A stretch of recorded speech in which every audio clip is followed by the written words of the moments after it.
Então vamos lá, testando aqui, ver se a moçada entra.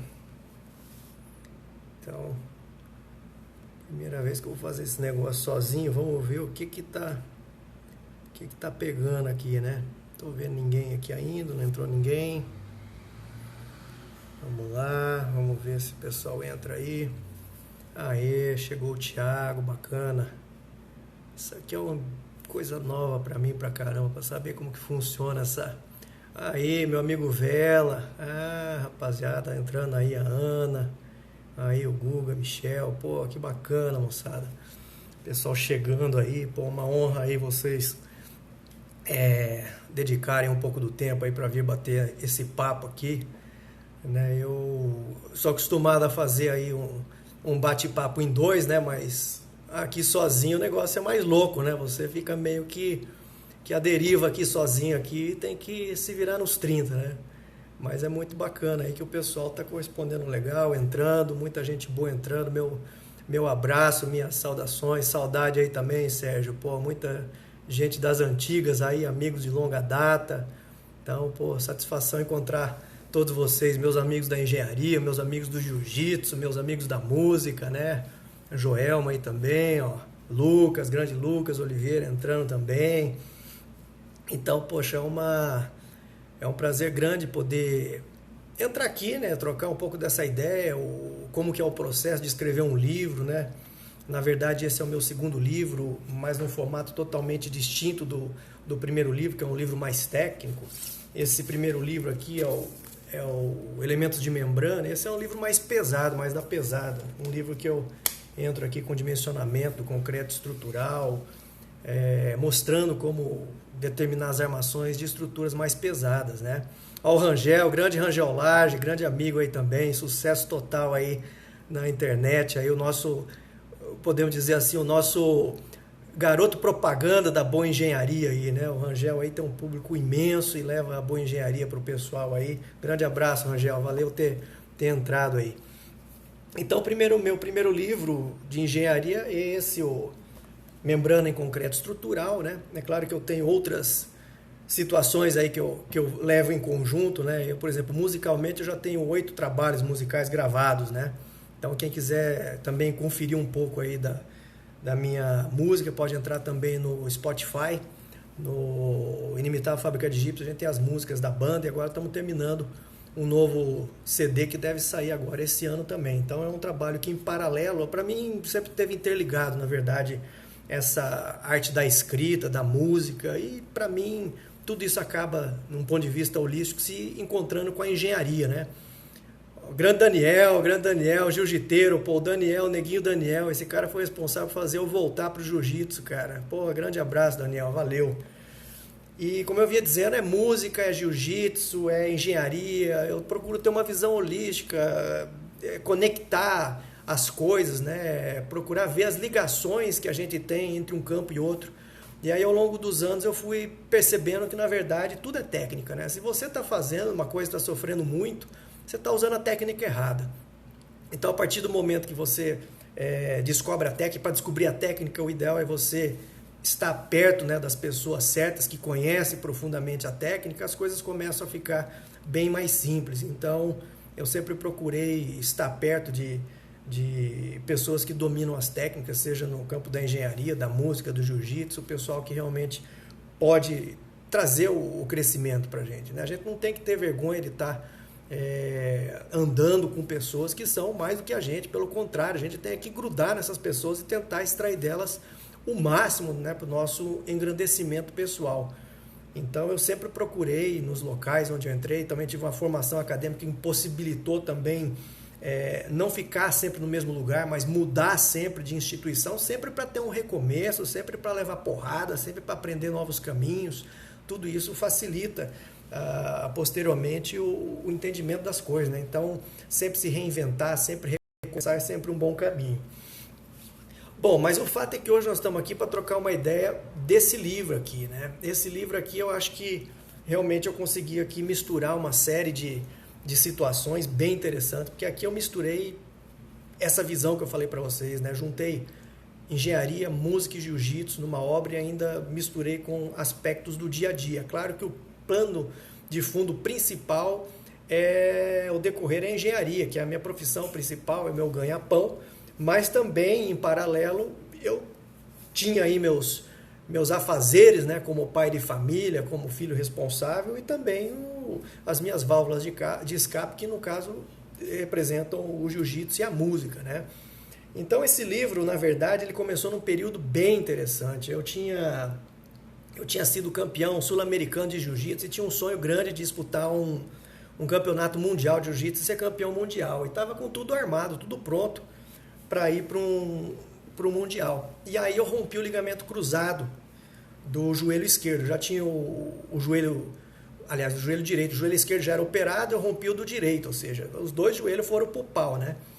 E aí esse sonho teve que ser adiado. Então eu fiz a cirurgia e no meio desse decorrer dessa cirurgia, logo na sequência, eu me lembro que eu estava estudando muito sobre Brasília, sabe?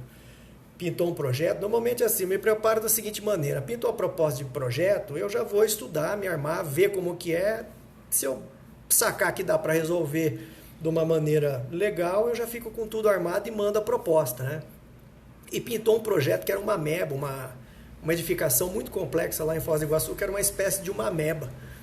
E aí eu falei, pô, isso daqui é cara de Brasília, pô, Joaquim Cardoso. E comecei a estudar Brasília feito doido.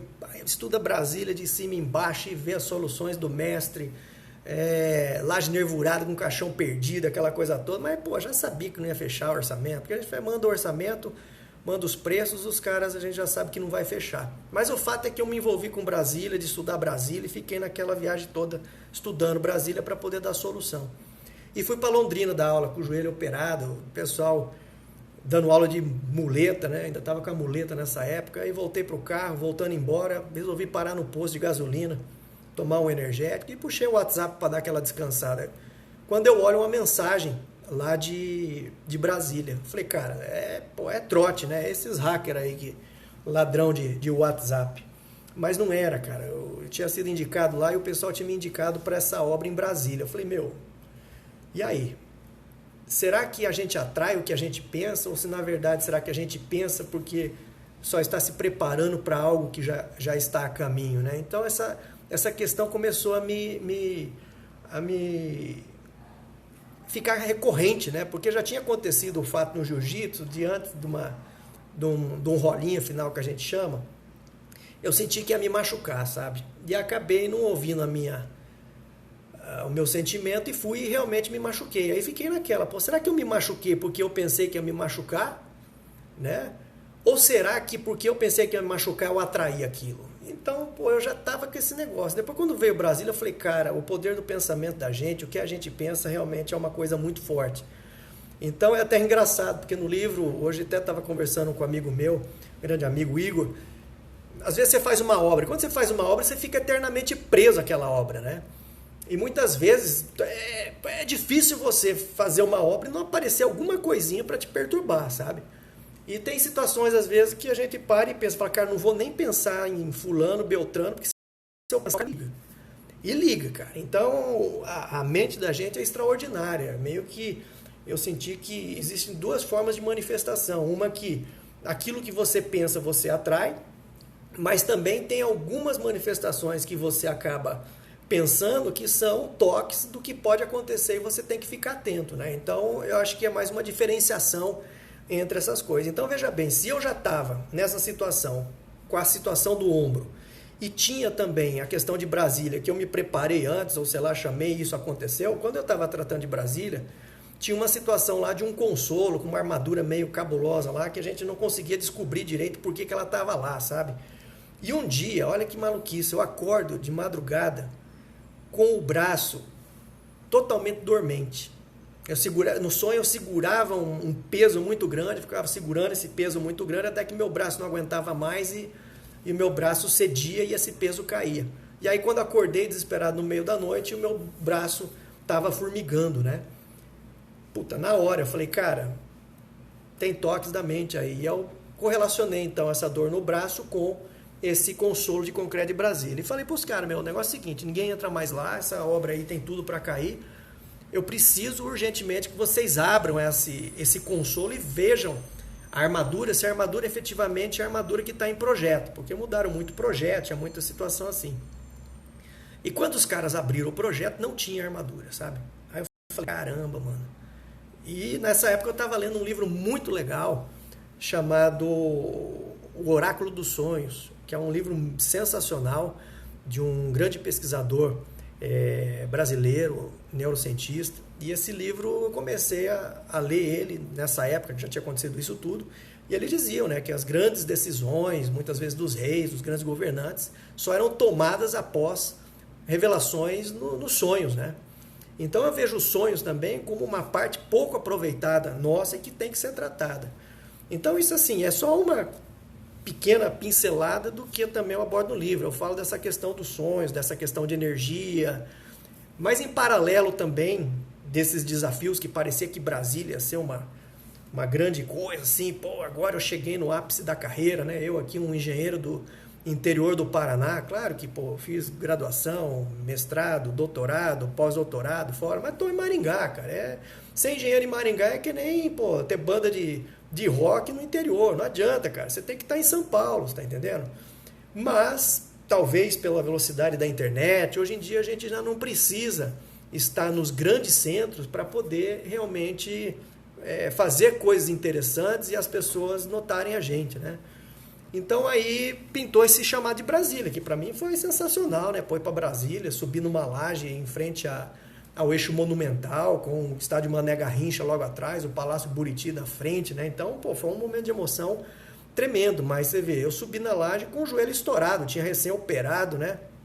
E ao mesmo tempo não podia deixar com que essa alegria me cegasse, né? Eu estava ali num serviço, existia expectativa, as pessoas queriam que eu desse uma resposta, eu fui contratado por isso, pela minha expertise em concreto protendido, então eu também não podia me empolgar demais, né? Mas o interessante é que logo na sequência que eu volto de Brasília para Maringá, eu recebo um telefonema para resolver um pepino, que aparentemente era uma coisa simples, num polo petroquímico lá de Triunfo.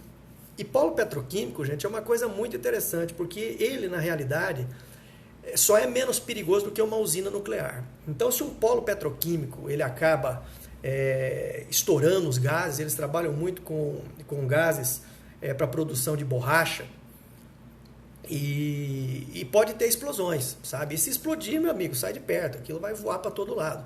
E eu fui para Porto Alegre para fazer então esse trabalho, achando que era jogo rápido. Quando eu vi, era um trabalho longo. E eu falei, caramba, agora eu tô frito, né? Eu tô com Brasília e Porto Alegre. E para vocês terem uma ideia, a gente ia para a reunião e sentava na reunião, eu, mais um engenheiro, o dono da empresa. Do outro lado tinha lá 12, 13 engenheiros dessa multinacional, de consultoras como Falcão Power. Então era uma briga boa, né? Você imagina você ir praticamente em 2, 3 ali para lutar contra uns 12, 13 caras super qualificados, né? Então foi um momento que aparentemente ia ser simples, mas acabou se desdobrando de tal maneira que ficou complicado. Então já tinha todos esses problemas, mas eu vivia um problema pessoal também muito, muito complicado. Meu pai, nessa época também, ele vinha sofrendo com um linfoma, sabe? Então eu também, além dessas questões profissionais, é claro, eu também tinha que dar todo o suporte necessário para o meu pai, não só do ponto de vista logístico, né, de levar no hospital, buscar um remédio, um exame, mas também de dar uma força moral, né, de estar ali, não, vamos lá, nós vamos conseguir, você vai superar, vamos lá, cabeça erguida, bola para frente, nós vamos vencer essa, né?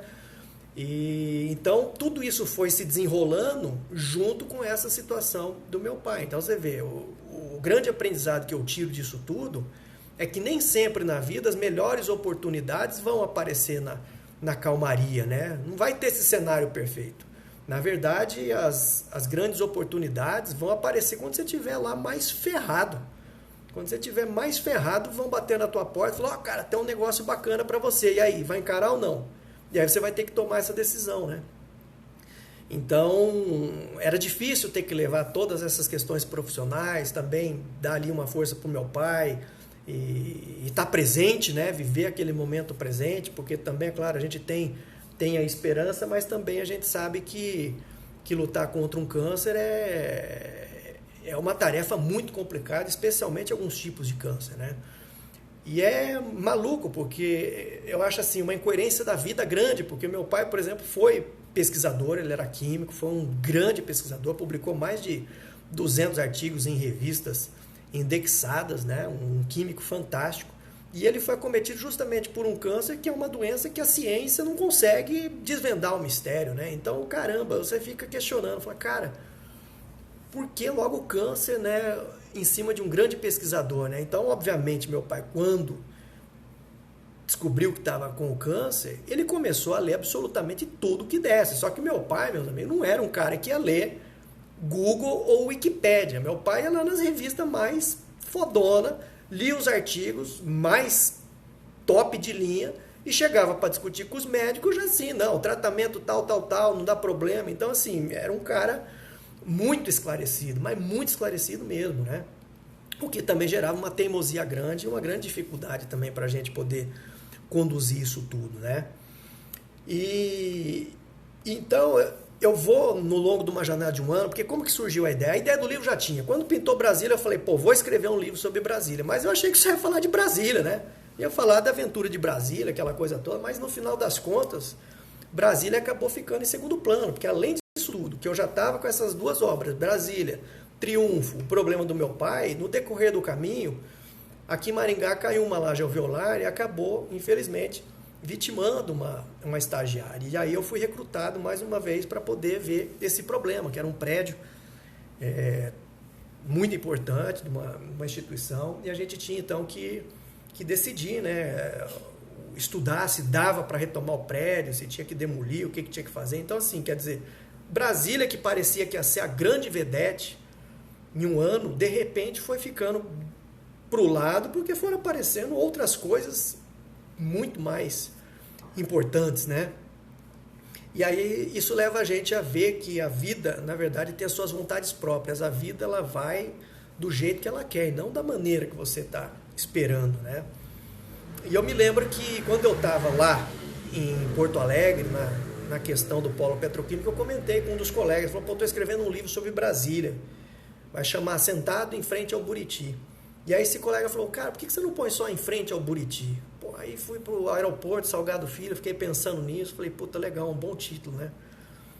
Mas não tinha tempo de escrever, até que quando a gente chega em janeiro, meu pai acaba falecendo, né, em 9 de janeiro, dia 11 de janeiro ele completaria com a minha mãe 45 anos de casado, e eu no dia 13 de janeiro completaria 44 anos, então foi uma virada bem triste.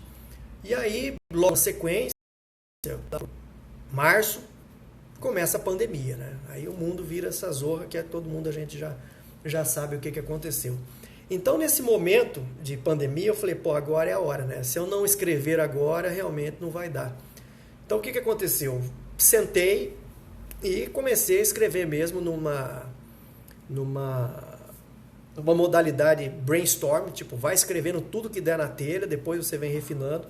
E eu acabei escrevendo esse livro numa paulada, numa sentada, em mais ou menos umas 2 semanas. 2 semanas escrevi o grosso, depois comecei a trabalhar as especificidades, né? Sempre tive um gosto muito grande por literatura. Então, assim, literatura brasileira, Oswald de Andrade, Carlos Drummond de Andrade, Paulo Leminski, Oswald de Andrade, já falei, né? Mário Prata, e literatura externa, né, internacional, Charles Bukowski, John Fante. Então a minha ideia era o seguinte, pô, por que não escrever um livro que seja um livro técnico, mas que dê para as pessoas que não sejam engenheiras poderem ler, mas ao mesmo tempo trazer para os engenheiros uma visão de vida que misture junto com o dia a dia da profissão elementos que são interessantes para a profissão. Então, no livro, além de todas essas problemáticas de obra, eu acabo abordando também esse dia a dia do engenheiro de estruturas, que não é uma coisa fácil, né? Insegurança, pô, tem insegurança pra caramba. Então, eu me abro nesse livro em relação a essas inseguranças. Não é fácil. Quando te chamam por uma obra, você acha que você chega, legal, beleza. Não, cara. Eu, particularmente, me chamo só pra BO, né? Eu passo na frente daqueles prédios quadradão, aquelas coisas bonitas, e falo, mano, quando que vão me chamar pra um negócio desse, pra eu poder passar uma tarde legal fazendo? Não. A maior parte do tempo é pepino, é coisa caindo, é coisa torta, é armadura faltando, é reforço com fibra, é reforço com chapa de aço. Então é uma situação muito pesada. E você tem aquela, pô, será que eu vou conseguir? Será que eu não vou? Por mais que você estude, quanto mais você estuda, mais você vê que você não sabe nada. Essa é que é a grande realidade. Mas ao mesmo tempo, a gente não pode ficar inseguro com isso, né? Porque se a gente não fizer, alguém provavelmente menos qualificado que a gente vai acabar fazendo. Então eu também revelo no livro essas situações de insegurança que são normais na nossa atividade, mesmo que você já tenha uma grande experiência. E eu depois concluí o seguinte, fazendo um paralelo. Pensa um artista consagrado que entra, que vai tocar para multidões, né? Qual que seria o tesão do cara ter essa profissão se ele entra dentro do estádio sem adrenalina nenhuma? Teria sentido, cara. Então, mesmo as grandes estrelas, os grandes artistas, quando vão tocar, eles também estão tremendo a perninha lá no backstage, cara. E aí os caras quando entram, pum, tocou o primeiro acorde, pô, o negócio normaliza, a galera grita e pau, vai embora. E eu acho que esse é o nosso frio na barriga da profissão, tá entendendo? Pintou um projeto. Ó, o projeto é esse, você olha o projeto assim, já dá aquela tremida, né? Fala, caraca. Né? O cara quer saber, vai fazer esse? E você já pensa lá dentro com o seu passageiro oculto. Passageiro oculto falando, não pega, você não é capaz, você não vai conseguir, né? Real, né? Muitas vezes acontece isso, como falou o Rangel, dá aquele frio na barriga. E aí você tem, então, que levar o problema, estudar o problema e encarar. E muitas vezes a gente vai encarando o problema e vai indo e vai ganhando segurança e vai sentindo, mas tem que encarar. Então é normal ter esse frio na barriga. E eu acho que ter esse frio na barriga, ter essa tensão, ter essa expectativa, né, de como vai ser o desenrolar, como vai ser o final, faz parte da profissão e é o que faz a nossa profissão ser tão legal, né? A engenharia, eu digo, e para mim só existe uma profissão mais maravilhosa do que a engenharia, que é a medicina. Para mim a medicina, os caras são engenheiros de humanos, né? O cara vai fazer uma cirurgia cardíaca, abre o cara, abre lá, né? Vem, quer dizer, os caras são engenheiros de gente, cara. Vai abrir o cara ali, o cara tem que ter habilidade manual, não é só remédio, medicamento, não, é habilidade manual, saber o que está fazendo, tomar decisão rápida. Então, para mim, tirando a medicina, que é uma engenharia fantástica de tratamento ali do corpo humano, depois é engenharia de estruturas, pô, não tem, sabe? Então eu vejo, pega por exemplo um cara que ele é ortopedista, vai fazer uma colocação de um pino no joelho. No meu caso eu coloquei aqui um pino que já era um produto, já não é mais platina, né? Já é um produto já mais avançado. Mas você imagina o que o cara está fazendo? O cara está furando com a furadeira, está colocando o pino. Quer dizer, é um trabalho de engenharia, pô. O cara tem que entender ali daquele procedimento manual para não dar problema, né? Então, realmente é uma engenharia grande na medicina. Então, a nossa profissão, é claro que tem uma série de coisas que as pessoas ficam preocupadas, né? A remuneração, pô, cara, falar de boa para você, ninguém vai ficar rico calculando estruturas, cara. De repente, um ou outro tem um bom sucesso, mas não é uma profissão para ficar rico. Engenharia de estruturas, ser professor, isso é o tesão, cara. Isso é o tesão, é a vocação, é a vontade. É aquele negócio de você chegar ao final do dia, desligar a luz do teu escritório e falar, caraca, fiz um negócio bacana, velho. Fiz um negócio legal. Depois você pegar os teus filhos, pegar a tua família, teus parentes, passar na frente daquela casinha simplinha que você fez, mas que você se dedicou, fez às vezes o hidráulico, o elétrico, estrutural, tocou, falou, olha aqui, eu que fiz essa casa. Sabe? Então é uma profissão que a gente eterniza algumas coisas. As construções ficam, cara, ficam. Então é uma profissão sem igual, mas que talvez pelos engenheiros não escreverem as experiências, a gente não absorve essas coisas. Vamos pegar, por exemplo, a construção de Brasília. Os arquitetos escreveram muita coisa, Niemeyer escreveu, né? O pessoal registrou, os arquitetos registram as obras deles. Agora, nós engenheiros não registramos. Então, uma das preocupações do livro foi descrever esse processo do dia a dia, desses desafios, dessas inseguranças, das superações, a questão de ter humildade, né? Você vê, pô, eu tava lá, chega uma hora que você fica, pô, tô indo para Brasília, sai de Maringá, vai para Brasília, chegou do voo, aí de repente já pega para Porto Alegre, chega de Porto Alegre, já vai para São Paulo, chega de São Paulo, chega aqui, tem, pô, Paissandu, ligo aqui em Paissandu, cidadezinha a 15 quilômetros aqui de Maringá, ó, quero arrancar 3 pilares. Você chega lá cheio de si, né, cara? Pô, viaja para São Paulo, pode arrancar os pilares. pode demolir a parede que não tem pilar nenhum. Aí o cara vai lá, faz a demolição, de repente aparece 3 pilares lá. Aconteceu comigo. Fui usar tecnologia, né? Cheguei lá com identificador de barras, não pegou nada. Pegou nada, meu amigo. Então, assim, ponteira e marreta. Se eu tivesse ido na humildade, ponteira e marreta aberto, não teria dançado. Então, eu cobrei uma consultoria de 1 hora para dizer pro cara que ele podia quebrar a parede que tinha pilar. Quando ele começou, tinha 3 pilares. Resumindo, tive que voltar para Paysandu mais de 15 vezes, dar solução pro cara de como arrancar os 3 pilares de graça. Por quê? Faltou humildade de pegar o ponteirinha, marreta, ir lá e fazer o serviço com mais humildade, né? Então é uma profissão que vai te ensinando e vai mostrando para você coisas muito legais no dia a dia, né? A engenharia, além de toda essa parte de campo, técnica, nós temos uma parte que é muito interessante, que é saber lidar com as pessoas também, né? Saber como que nós vamos tratar com o cliente, como que nós vamos tratar com o pessoal no canteiro de obras. Então, é outro aspecto bonito que a gente tá bem, muitas vezes não esquece, né? A galera quer saber de número e tudo mais, não estuda psicologia. Tem que estudar psicologia também para entender como funciona isso, tem que estudar marketing, ou seja, nós estamos numa situação que nós temos que saber muita coisa. Só que ao invés de a gente sofrer com isso, nós temos que ter o quê? Prazer com essas possibilidades de ampliação, né? De entendimento dessas coisas, né? Então, no livro eu também abordo todas essas problemáticas que surgem de, no mesmo tempo que eu fui para Brasília, também tem uma porrada de canoa furada também, cara. Entra num monte de enrascada. Você acha que o artista só faz showzão em palco grande? Não, cara. O cara também, mesmo na fama, os caras vão tocar em palquinho quebrada também. Pega aí o Ramones, por exemplo. Os Ramones vieram aqui no Brasil, estouraram aqui no Brasil, gente saindo pelo ladrão em tudo quanto é canto, foram tocar no Chile, Peru, toda a mesma coisa, nego bombando. Quando eles voltaram para os Estados Unidos, foram tocar no palquinho, tinha 50 pessoas, cara. Sabe? Então, oscila mesmo, né? Oscila, a gente vai se envolver com grandes trabalhos, vai se envolver com pequenos trabalhos, mas o que eu acho mais legal, e esse eu tirei de um show do Arnaldo Antunes, que eu nunca vou me esquecer. Fui no show do Arnaldo Antunes, tinha aqui no antigo Aeroanta, aqui em Maringá, tinha 30 pessoas, cara. 30 pessoas para ver o Arnaldo Antunes, você imagina só. Sem sacanagem, o Arnaldo, ele entrou no palco, parecia que ele estava tocando para 30 mil pessoas, cara.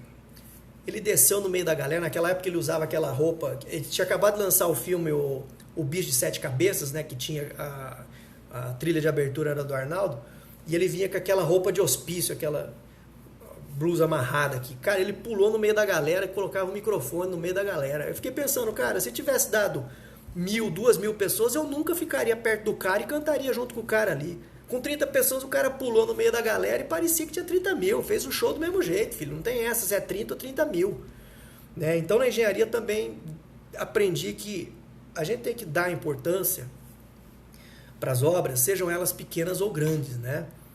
E tem que ter a mesma seriedade. Às vezes você começa a ficar muito seguro do que você faz e acaba dançando. Então, já vi bastante engenheiro velho, tem sido uma recorrência que a gente tem observado, que o cara está com tanta confiança que no apagar dos refletores o cara acaba dando uma derrapada, que pode ser crucial para se envolver em aspectos judiciais, aí, né, disputas judiciais. Isso acaba complicando a situação do indivíduo bem na hora que é para o cara descansar, né, aposentar e descansar. Então, é realmente triste chegar dessa maneira, tá? O livro eu fiz por conta própria, tá? Falei, tinha tido uma experiência aqui com o primeiro livro, com a editora, aquela enrolação danada. E aí falei, cara, quer saber? Eu vou fazer do meu próprio bolso, vou escrever, vou lançar, eu mesmo vou mandar pra galera. Então eu fiz uma primeira versão que tá lá na Amazon. E daí fiz aí uma leva de 120 cópias que já foi tudo embora. Agora eu mandar fazer mais algumas cópias aí. Claro que também não adianta eu ter um monte de cópia, já que eu não estou podendo ir para palestra, para congresso, para nada disso, né? Então eu vou fazer mais uma leva para poder mandar. Mas fiquei muito feliz com a resposta, né? Pô, gente do Brasil inteiro, mandei esse livro para mais ou menos 18 estados brasileiros.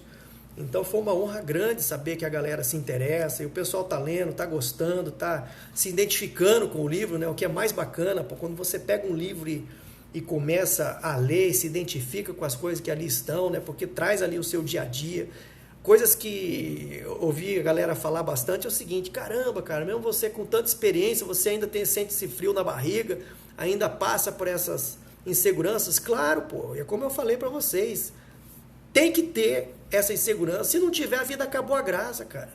A vida é feita de emoções, né? Então tem que ter esse frio na barriga, tem que ter essa questão, pô, vou conseguir chegar lá, eu vou. Então eu acho que isso aí é fundamental para a gente poder seguir em frente na carreira, tendo prazer na vida, né? Então eu não consigo hoje em dia dissociar mais nada, é uma maluquice. Para mim tá tudo conectado, é jiu-jitsu, música e engenharia. A coisa maluca que eu escrevi no livro. Hoje eu tenho minha tríade sagrada, né? A engenharia muitas vezes é o meu mental, o meu ganha-pão. A música, ela traz o que eu tenho de alma, ela libera a minha alma. E o jiu-jitsu, ele cuida do meu corpo. Então eu tenho corpo, alma e mente equilibrado através dessas 3 atividades, né? Porque se eu também ficar só na engenharia também, eu fico maluco, né? Então tem que ter alguma coisa para você liberar aí essa tensão. E aí a música e o jiu-jitsu acabam me ajudando muito. E aí fazendo um paralelo de novo. A música, você tem os acordes, os campos harmônicos e tudo mais para você poder fazer as composições musicais. Então, eu também, enquanto compositor, o processo de composição musical é muito artesanal. Você escreve um pedaço da letra, faz um pedaço da melodia, vai encaixando e vai vindo. E isso tudo é muito semelhante ao projeto estrutural, né? Você joga um pilar aqui, um outro ali, uma laje aqui, uma viguinha ali.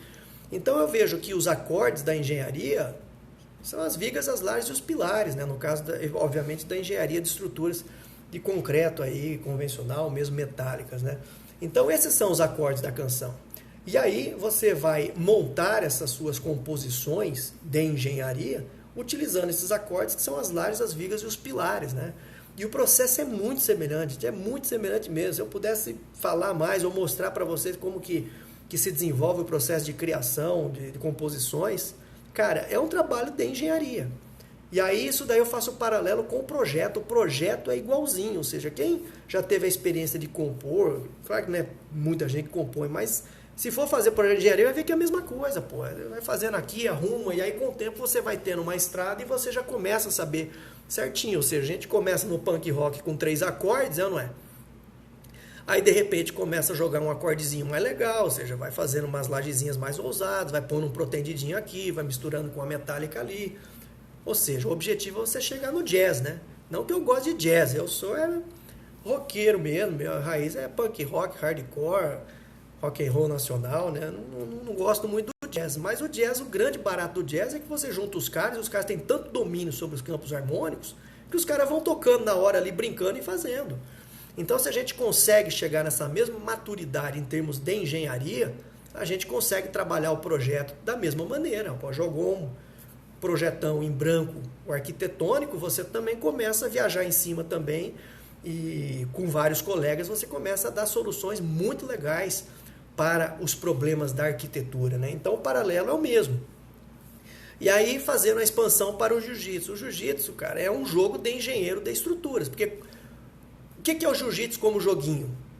É derrubar o oponente, é imobilizar o oponente, é fazer o oponente se render. E o que você usa para fazer isso? Você vai usar, muitas vezes, os esforços simples.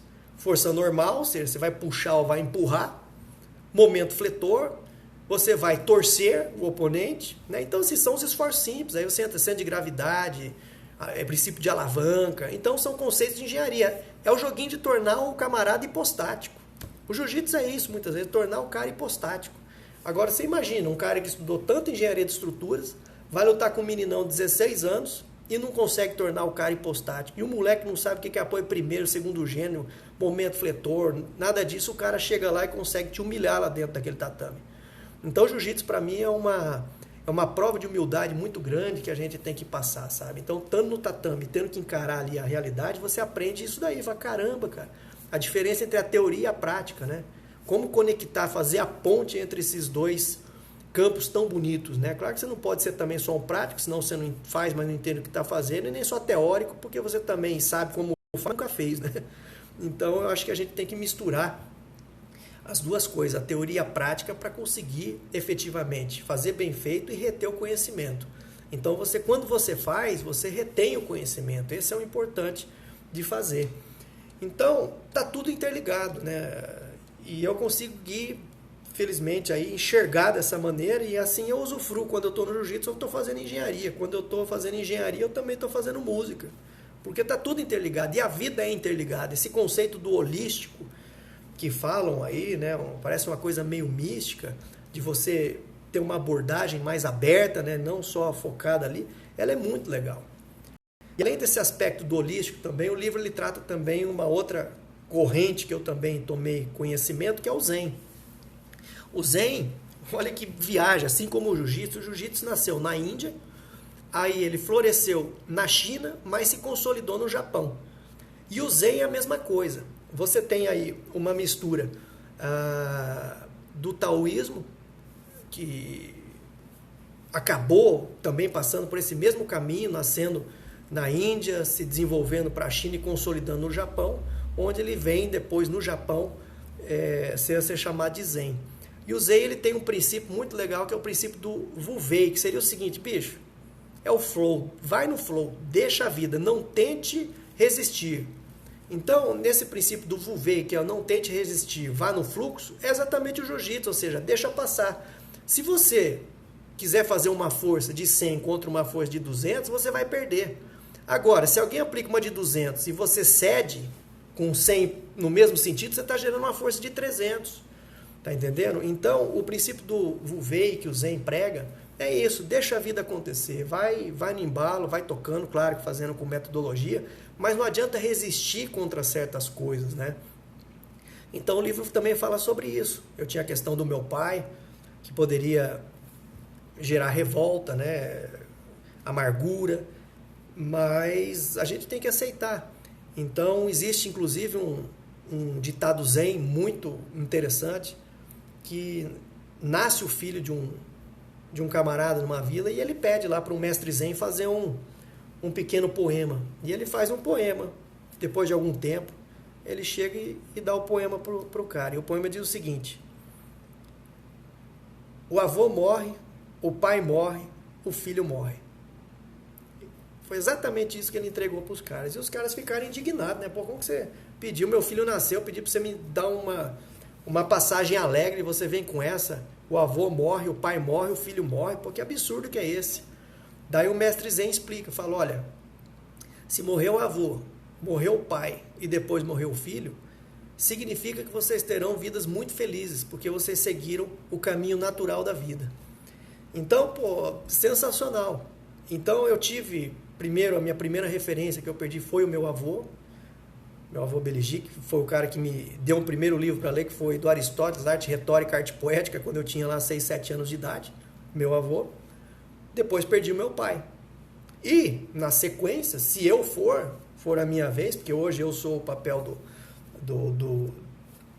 da liderança dentro da família, digamos assim, né? Porque já não tenho meu avô, meu pai se foi, sobrou eu, e agora tenho meus filhos. Quer dizer, se eu for o próximo, cara, é o fluxo natural da vida. Significa que nós levamos uma vida feliz. Não dá para lutar contra a morte. Se tem uma coisa que é inevitável na vida, é uma hora nós vamos ter que descer no nosso ponto e vamos mudar de CEP, né?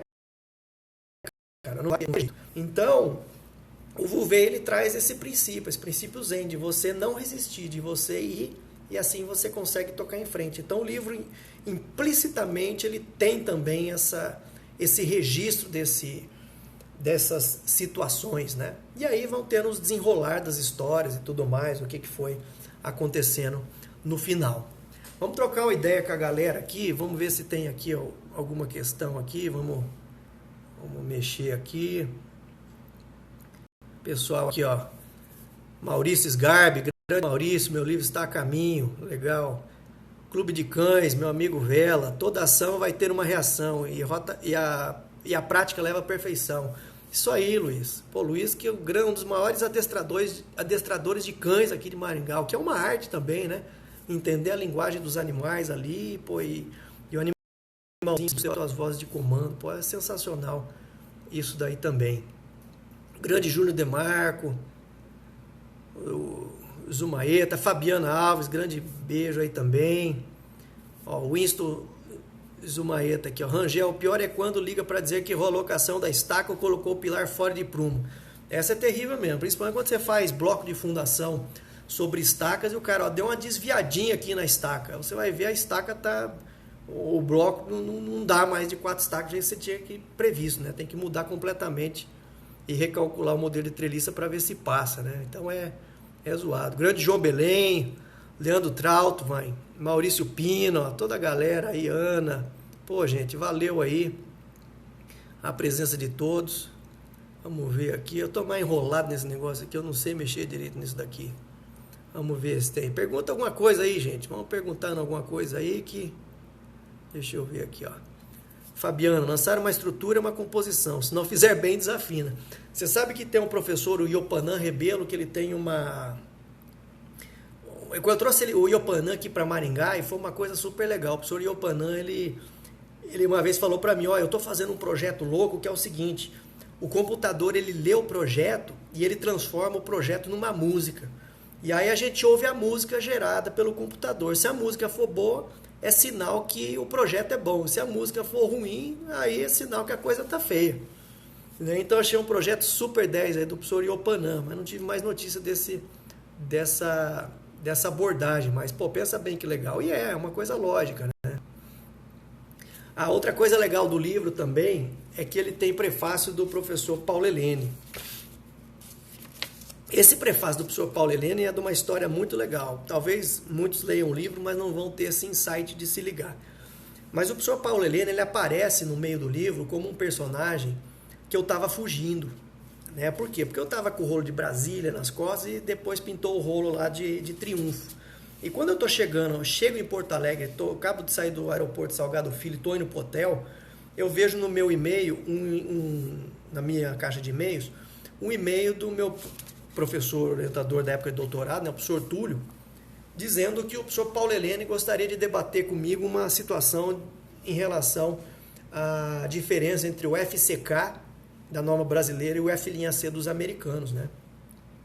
E eu lá, pô, 11h30 da noite, doido para dormir e cheio de pepino nas costas, eu falei, caraca, meu, Paulo Helene quer falar comigo, puta, professor, um dos caras que eu mais admiro aí na engenharia do concreto, ele quer trocar uma ideia comigo, caramba. Eu falei, cara, mas eu não tenho tempo de discutir isso. Eu tinha publicado um artigo no congresso lá de 2ª divisão, ia ter que estudar de novo. Eu falei, meu, eu vou duelar com o professor Paulo Helene, você tá doido, deixa pra lá. Só dele querer falar comigo, eu já fico lisonjeado. Aí escrevi pro meu orientador, falei, ó, felizmente não vai dar pra poder discutir isso com o professor, eu tô aí muito atribulado com umas coisas aí, e tive que abandonar isso daí, né? E aí, eu sei que a coisa desenrola, e aí eu tive que ir para São Paulo, numa reunião, para resolver esse pepino. Lá de Porto Alegre, lá em São Paulo, na sede da consultora lá dos caras. Rapaz do céu, fechamos a reunião, tudo certinho e tal, aí os caras, não, chama o fulano lá para ver se a gente pode tocar em frente essa proposta, né? Aí entra um uruguaio, cara, na sala. Todos os caras lá, tudo dizia amém pro cara, né? Aí o cara, não, temos que fazer de novo, isso não tá legal, vamos dar outra solução. E aí o uruguaio saía. De repente alguém me vira e fala, cara, esse uruguaio foi sócio do Paulo Helene. Eu falei, puta merda, meu, mas professor Paulo Helene de novo, cara, mas caramba, cara, já não bastava o e-mail, agora vim para São Paulo de novo, vem o professor Paulo Helene. Eu falei, cara, não vai ter jeito não, uma hora eu vou ter que falar com o professor Paulo. E aí aconteceu do pessoal me chamar lá para a revista Concreto Construções, lá de Bracon, uma revista legal. O professor Enio Pazini me chamou para ser revisor lá dos artigos. E no e-mail, não sei porquê, ele colou o professor Paulo Helene, né, que é presidente do Bracon. Aí eu vi o e-mail do professor Paulo Helene e falei, cara, agora que eu já escrevi o livro, eu vou ter que mandar um e-mail para ele. Aí escrevi, professor, teve aquela vez, né, você queria discutir tal coisa, eu não pude, mas, poxa, por favor, lê esse livro aqui, daí você vai entender por que na época eu não poderia, mas se você quiser agora eu estou disponível. E aí mandei pro professor Paulo Helene o livro, né? E aí, pô, ele leu, gostou pra caramba, fez o prefácio, que na verdade, a princípio, para fazer o prefácio seria o professor Vasconcelos, mas o professor Vasconcelos, na situação, estava com a saúde debilitada também, né?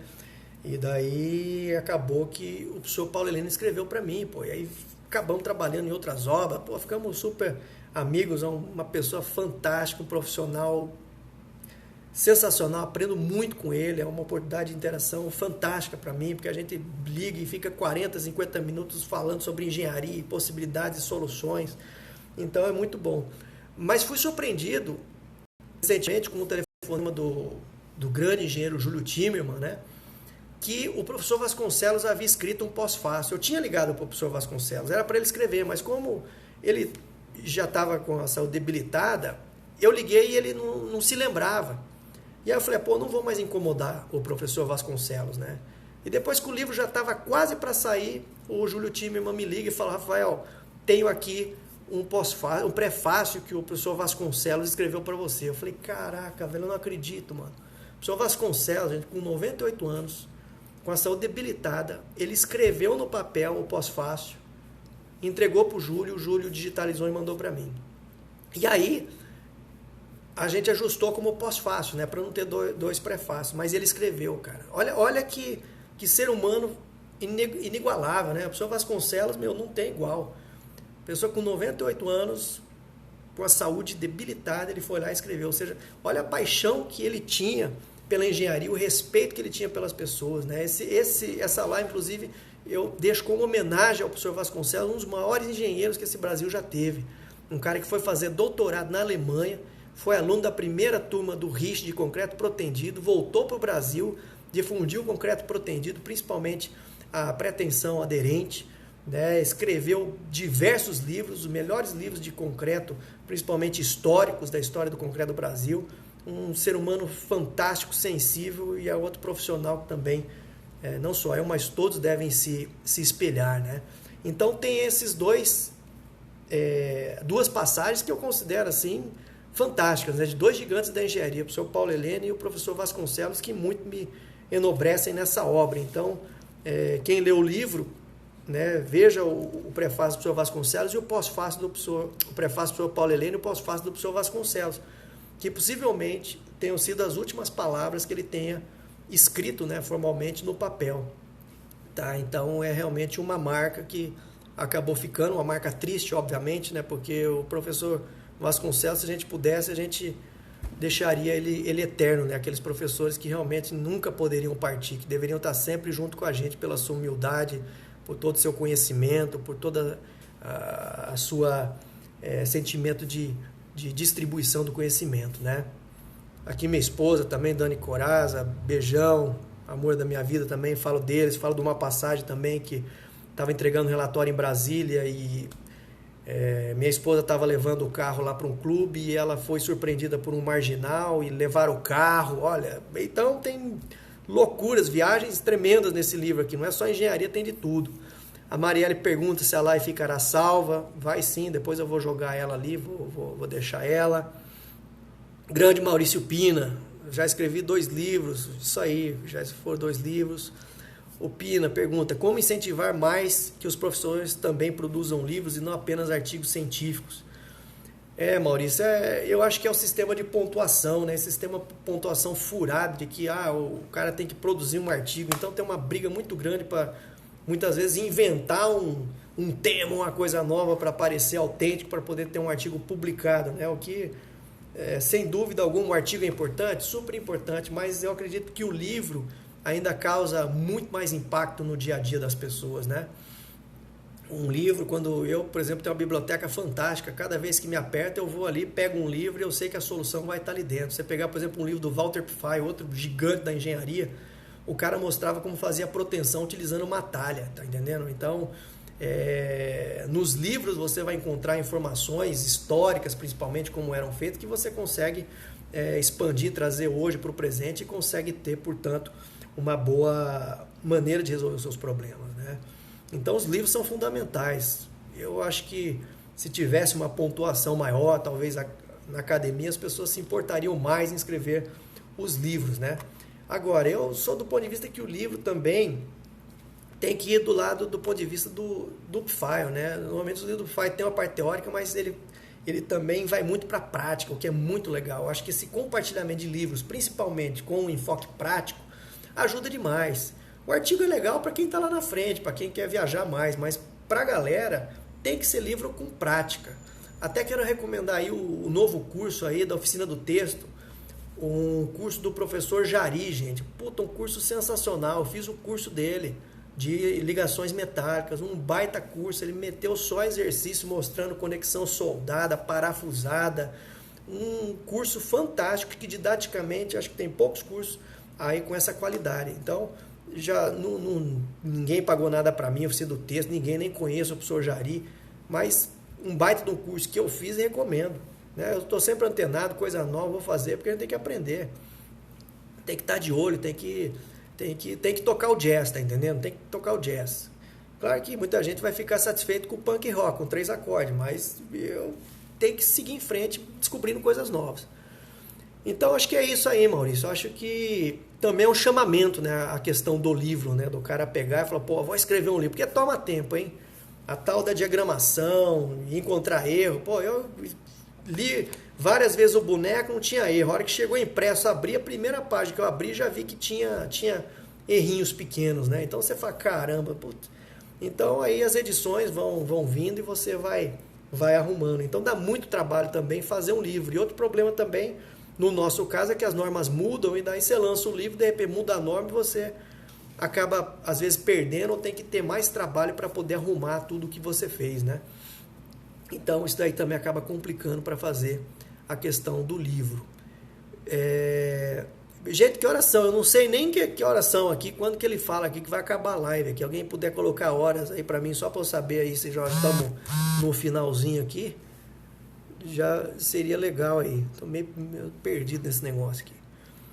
Bom, o João Paulo Mendes, meu orientado, muito aprendizado em sala e para a vida. Parabéns, professor. Valeu. Fabiana, a história da valorização do currículo Lattes no quilo. Se não publicar, tá fora da academia. É bem isso daí. Agora não adianta só publicar, tem que ter impacto, né? Às vezes você escreveu um artigo, pô, e você tem lá inúmeras referenciações, enquanto o outro vai escrever múltiplos artigos, não é citado por ninguém, né? Então o que vale mais? Um que você tenha múltiplas citações ou múltiplos artigos que não são citados por ninguém, né? Então também é outra reflexão que tem que ser feita, né? Hoje em dia eu me preocupo em escrever com qualidade, fazer uma coisa com qualidade, né? Então também teria que fazer. E acho que o livro, nesse sentido, ele é uma publicação interessante. Show de bola aqui. O pessoal já avisando aqui que falta 5 minutos. Bom, gente, já estamos indo para os finalmente aqui. Alguém tiver mais alguma pergunta rapidinha, eu vou imprimir os livros de novo aí, depois vou lançar. Quem tiver interesse na cópia da Amazon, tá lá, dá para ler o e-book lá. O pessoal tem lido também, tá com as fontes, dá para ler legal também. E é isso aí, espero que tenham gostado. É mais mesmo uma geralzona de como foi aí a experiência, do que está inserido dentro desse universo do livro aqui, né? O que ele pode trazer. Eu garanto para vocês o seguinte, é o romance do engenheiro de estruturas, né? É aquele livro que você vai ler aprendendo conceitos muito interessantes de engenharia, porque eu discuto várias coisas legais. A Coral Bridge, por exemplo, que é uma ponte protendida que caiu, que eu fiz uma analogia com a laje lá de Brasília. Eu vou falando uma série de coisas também das alveolares. E tem uma também, viu, gente? Quem tiver interesse aí nos meus cursos, eu vou mandar uma surpresa aí depois da live, tá? Vou colocar nos meus stories aqui, vou colocar uma propaganda aqui, nós vamos dar um super desconto aí pro pessoal aí que teve aí vendo as lives. Deixa eu ver aqui o Rangel. Valeu pelo livro, por botar a cara nas redes sociais, estar aberto a dividir e discutir importantes assuntos. Pô, eu que te agradeço, Rangel. Obrigado mais uma vez daquela live que nós fizemos. Puta, foi sensacional, foi um bate-papo fantástico. Pô, você é um artista, cara. Você é um artista. Você tem, além de engenheiro artista, porque você tem o dom, cara, de se comunicar, de se expressar, e você realmente é um cara diferenciado. Obrigado pelaquela oportunidade que você deu da gente trocar aquela ideia lá. Foi fantástico, gostei, adorei demais. Continue firme no seu trabalho aí, que também admiro muito. Então estamos chegando no final aí. O Ivan, grande Ivan Costa, calculista, esse maluco é calculista de torre eólica, cara. Eu sou fã do Ivan. O Ivan é fera demais. Faz os projetos malucos, cara, muito legais. O Amans, parabéns. Chegou hoje o livro, lê aí, espero que goste. Que nem diz o Angel, somos anônimos, temos que mudar isso. É isso daí, pô. O professor Vasconcelos morreu, não apareceu no Fantástico. Como que pode um negócio desse, cara?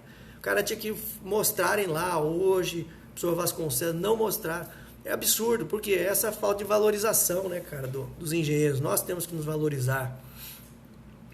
Bom, tá aqui, já estamos indo para os finalmente, né? Se bem que não me mostrou que os 2 minutos estamos encerrando aqui. Vamos indo em frente aqui. Gente, obrigado para todo mundo aí, da galera que compareceu.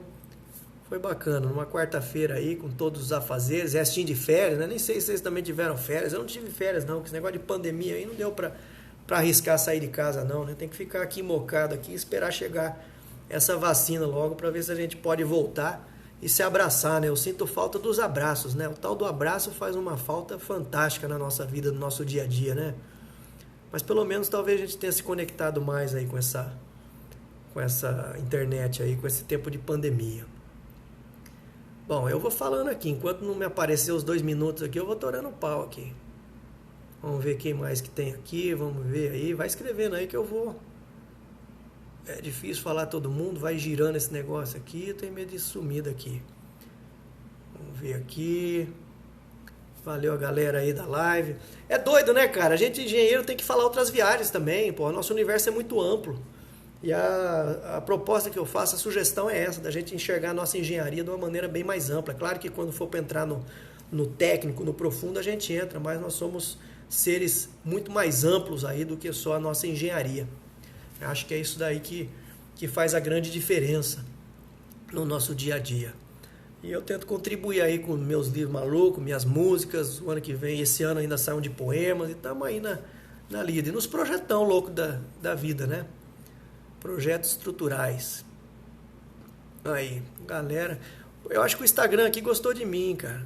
Olha lá o Ivan. Sua cabeça não é de concreto. Exatamente, cara. Exatamente. A gente tem aqui... Mas o mais louco é o seguinte, é como que transformar uma ideia, né? O que sai da nossa cabeça materializar. Porra, isso eu acho que é a coisa mais fantástica da engenharia. É isso daí, né? Uma coisa está lá na sua cabeça, você desenha num papel e aquilo se transforma numa coisa... É claro que muitas vezes não se transforma também, né? Já peguei uns pedreiros aí também que vou falar para vocês. Os caras judiaram o que tinha sido concebido na minha mente, cara. É muito louco. Mas é isso aí. Bom, agora acho que vai... Bom, agora acho que... Sei lá, gente. Não deu os 2 minutos aqui. Então, vou deixar para vocês aí uma promoção depois no meu curso de protendido. Tem também o curso de patologia, tá? E vou deixar os links aí na sequência. Quem quiser, tiver interesse, fazer. Tem lá um pouco da minha didática aí, a maneira como eu enxergo. Eu acho que o grande... barato é o seguinte, é tentar pegar as coisas um pouco mais complexas e tentar deixar elas numa explicação um pouco mais simples. Acho que essa é a